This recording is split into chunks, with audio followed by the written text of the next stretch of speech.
Hi, friends. Welcome to Storytime with Elena. My name is Elena Smith, and I wrote this book for you. Taka the dog who thought he was a person. It's a collection of short stories, mostly for children, but also for grown-ups who love dogs. Uh, every story is about Taka's adventures. I read the first chapter 2 weeks ago, and I had a lot of people who viewed it. So I decided to continue. I read chapter 2 about a week ago, and today I decided to skip a few chapters and read the chapter about Taka the doctor. Taka the doctor. I also have friends here who are visiting and listening to the stories. This is Barnsey, Barry, and Dexter. You guys behave yourself, be quiet, and listen up. Taka loved his morning walks with Mom.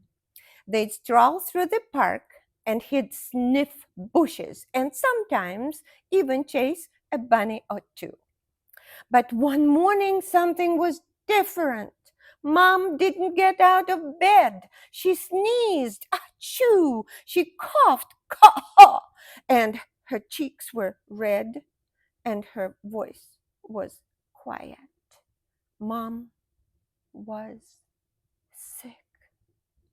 Taka sat by the bed, nose resting on the edge.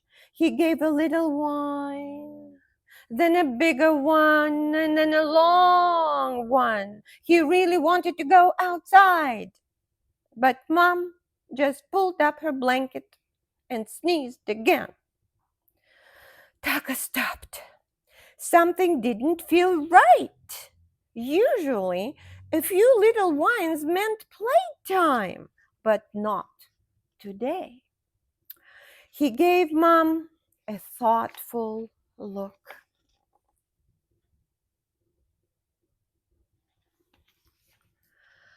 Then Taka did something special.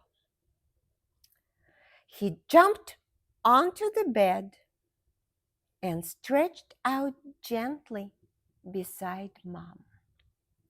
He snuggled close, resting his warm nose under her arm. Mom smiled, even through her sniffles. "Oh, Taka," she whispered. They both fell asleep, cozy and quiet. Later, Taka woke up to gentle pat on the head. Mom was sitting up, smiling. "Thank you, Taka," she said. "You're the best doctor a mom could have." Taka's tail wagged. "Shall we go for a short walk?" "Woof! Yes, please." So that's the end of the story. And at the end of it, I have one question for you kids, and you will need to write a little story yourself. And the story's question will be, why do you think Mom felt so much better after Taka slept by her on her bed? Just write a few sentences. It doesn't have to be very long. And then you can read it to your mom. And thank you for coming today and for listening to Story Time with Elena. Bye-bye.